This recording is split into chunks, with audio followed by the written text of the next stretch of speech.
Tuesday night, I watched Story Time with Barack Obama, and I got to tell you, it sounded like everything in the world was going amazing, you know? That was Governor Chris Christie last night at the Republican debate in North Charleston, South Carolina.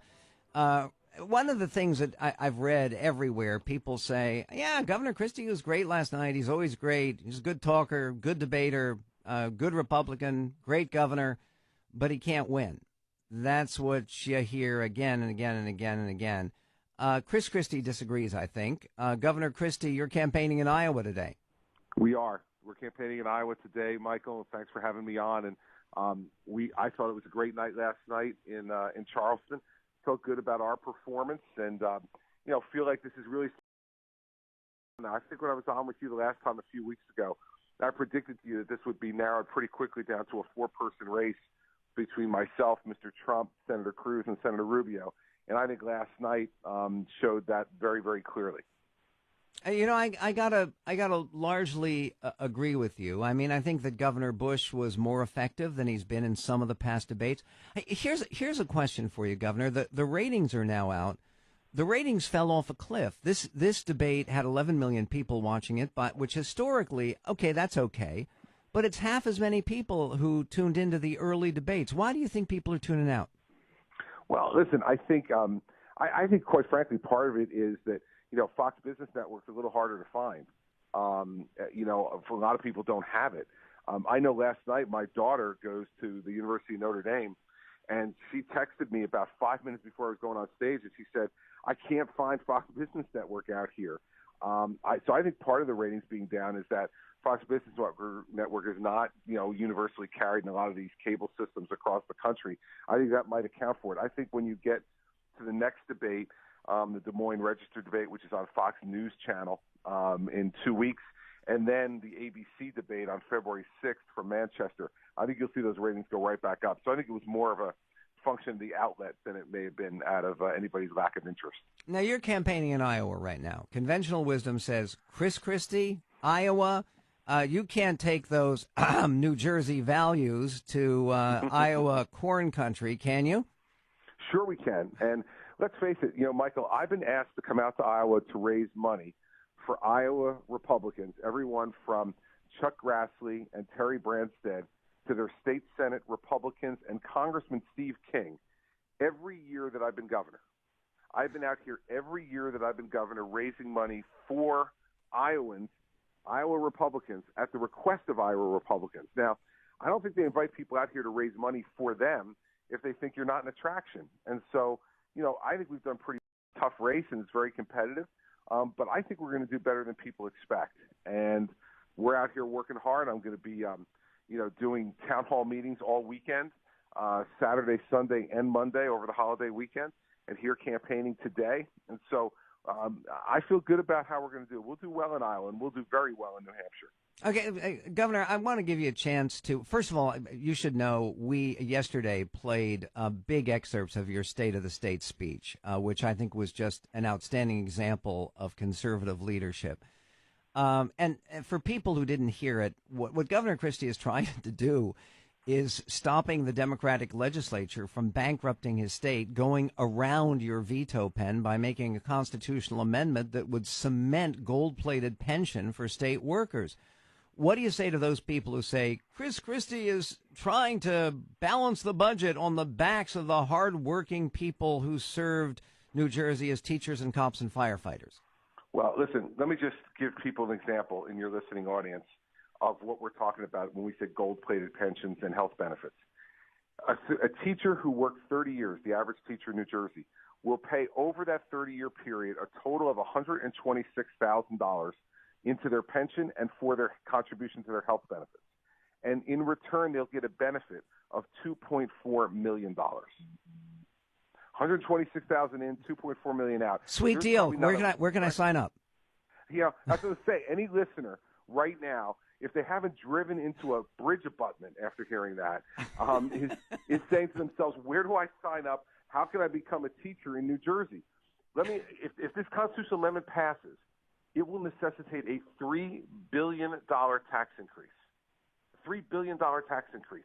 that would necessitate New Jersey doing one of two things: either raising our sales tax from 7% to 10%, or to increase taxes, income taxes, on every New Jerseyan by 23%. Okay, and what I want to do, and it's something you did a little bit last night, you've been doing the whole campaign, and you're the only one. Let's apply some of the same logic to the explosive question of entitlements for Americans, including Social Security and Medicare.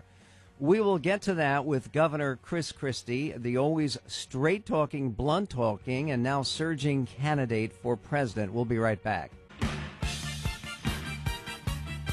Minutes after the hour on the Michael Medved Show, talking with Chris Christie and talking about some of the disappointing television ratings for a debate last night that, yes, it had its silly and stupid and entertaining moments. I mean, the debate on New York values where Ted Cruz got crushed by Donald Trump. By the way, let's get Chris Christie in on this because you're not quite a New Yorker, but New Jersey's awfully close, and you're right across the river. And your wife works in New York. She was there at the World Trade Center working on September 11th. You had just taken over as U.S. Attorney in New Jersey. Governor Christie, do you think that Ted Cruz made a mistake attacking New York values? A huge mistake.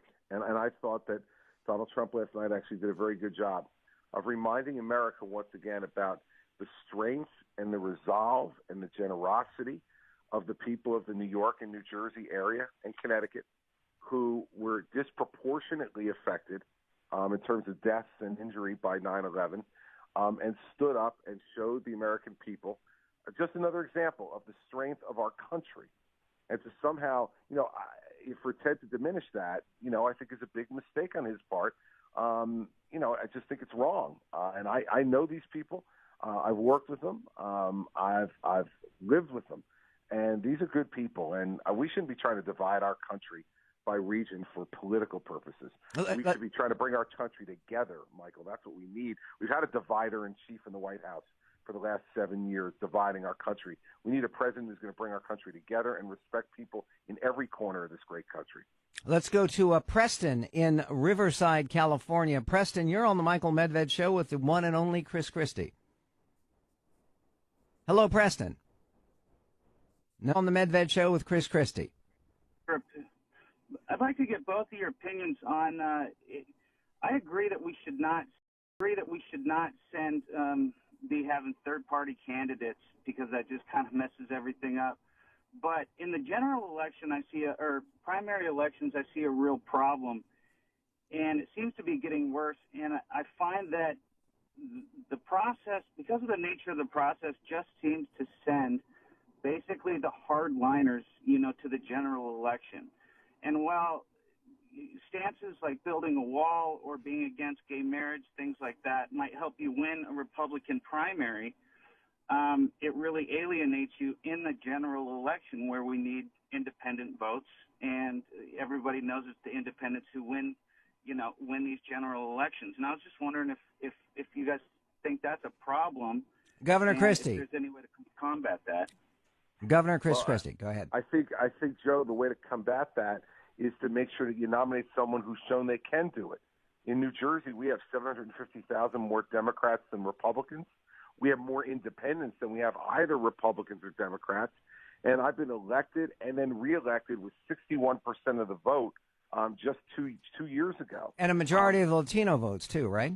51% of the Latino vote, 22% of the African-American vote, and 57% of the female vote against the female candidate.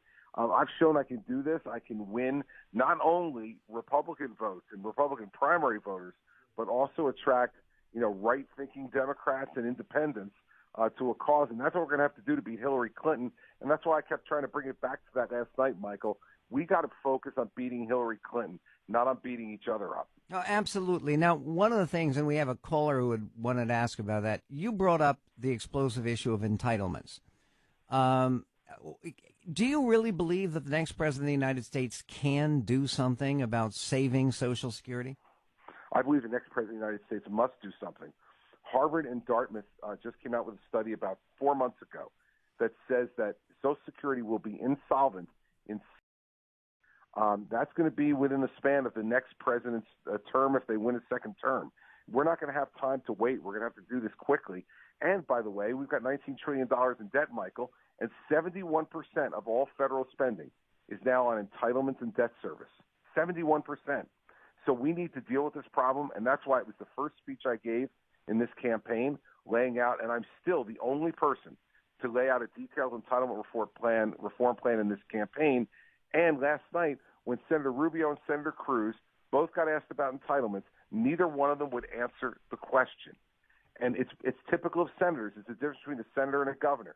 Senators talk and avoid and filibuster. Governors have to make decisions and be held accountable for them. That's the kind of person we need as our next president. Can I tell you something, Governor? When you gave the keynote speech at the convention in Tampa, and I know you got a lot of criticism, you talked about entitlements. You Yep. confronted the Republicans with this uncomfortable question. And as somebody who's a baby boomer, people have paid in to Social Security all their lives. We have to do something. Otherwise, Hillary Clinton, we know what she's going to do. You said this last night. She's going to raise everybody's taxes, right? No question she's going to raise Social Security taxes on everybody. And here's the other thing about this. You look at what's going on in the entitlement system right now.